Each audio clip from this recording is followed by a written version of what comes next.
Our channel Clear Concept লৈ আপোনাক স্বাগতম জনালো। ইয়াত আপোনালোকে হায়াৰ সেকেন্ডাৰী আৰু ডিগ্ৰী লেভেলৰ ম্যাথমেটিক্যাল সলিউশনবোৰ অতি সহজে বিচাৰি পাব আৰু লগতে ফিজিক্সৰ টপিকবোৰ স্পষ্টকৈ বুজিব পাৰিব। সো প্লিজ আমাৰ চেনেল Clear Concept সাবস্ক্ৰাইব কৰিবলৈ নাপাহৰিব।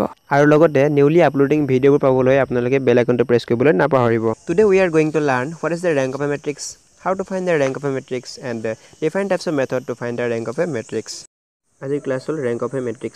Rank of a matrix কি হয় তাৰ ডেফিনেশ্যন হ'ল যে a non-zero positive integer number r is said to be rank of a non-zero matrix A if there exists at least one non-zero minor of order r in A and every minor in A of order greater than r is 0. Methods to find the rank of a matrix. Minor or determinant method. Echelon form of matrix. Normal form of a matrix. Using row and column operation. Method.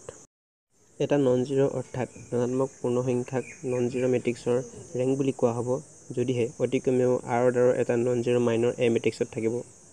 অৰ্থাৎ আমি এটা non-zero number পাব লাগিব আৰু এত থকা মানে A matrixত থকা r অৰ্ডাৰতকৈ ডাঙৰ সকলোবোৰ minor শূন্য হ'ব।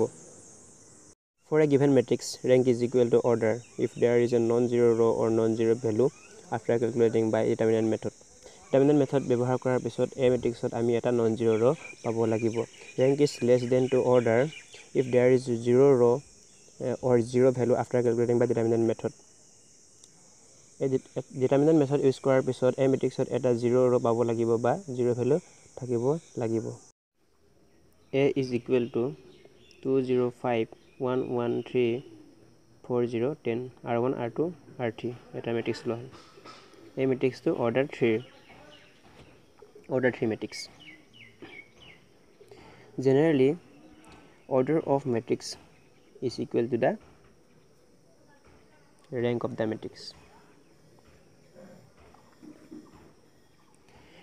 ইয়াত r1 আৰু r2 দুটা r1 is proportional to r2 মানে r1 আৰু r2 দুটা proportional হৈ আছে। r1 লগত যদি আমি 2 মাল্টিপ্লাই কৰি দিওঁ তেতিয়া আমাৰ কিমান ল'ব 2 into 2 4 0 into 2 is equal to 0 and 5 into 2 is equal to 10 আৰু ইফালে r3 কিমান আছিলে 4 0 10 তেতিয়া আমি r3 ৰ পৰা যদি r1 মাইনাস কৰি দিওঁ তেতিয়া আমাৰ এটা 0 row ওলাব। তো 1 row become completely 0. That means তাৰ অৰ্থ হ'ল যে rank is not equal to 3 মানে rank টো 3 নহয় rank টো 3 কে কম হ'ব লাগিব। The 1 row is 0 means এটা row 0 তাৰ অৰ্থ হ'ল যে there left only 2 row in the matrix the matrix টোত only দুটা row থাকিলেগে মানে তাৰ অৰ্ডাৰটো 2 হৈ গ'ল number of non-zero rows is equal to rank মানে non-zero row যিমানটা থাকিব সেইটো হ'ল তাৰ rank rank is equal to কিমান হ'ব 2 হ'ব।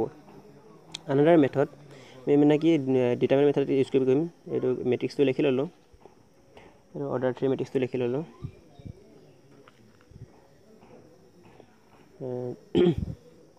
তাৰপিছত order 3 matrix determinant method আমি কৰিম আমি determinant method কৰিবৰ কাৰণে modulus of L হ'ব লাগিব তে 2 ললো 2 লৈ পিনি 1 into 10 কৰিলো তো minus of 3 into 0 তাৰপৰা minus of 0 into 10 minus 10 কৰিলো plus of 5 into 0 minus 4 2 into 10 minus of 0 plus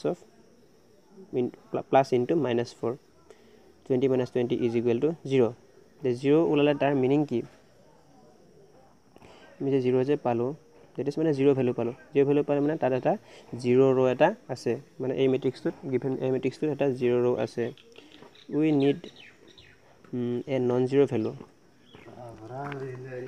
rank is not equal to 3 মানে rank to 3 সমান নহব তেতিয়াহলে আমি কি কৰিব লাগিব আমি using two order determinant মানে order 2 আমি determinant টো ইউজ কৰি লব তেতিয়াহলে আমি ফাৰ্স্ট কলম আৰু সেকেন্ড কলম এটা টু অৰ্ডাৰ মেট্ৰিক্স হয় আৰু সেকেন্ড কলম আৰু থাৰ্ড কলম মিলালো এটা টু অৰ্ডাৰ মেট্ৰিক্স হ'ব আৰু 1 1 লোৱা হ'ল 2 minus of 0 is equal to 2 that is non-zero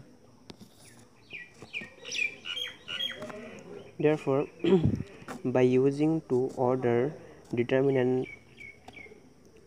we get a non-zero value order 2 is equal to rank. Therefore rank of the matrix A, that is row A, is equal to 2.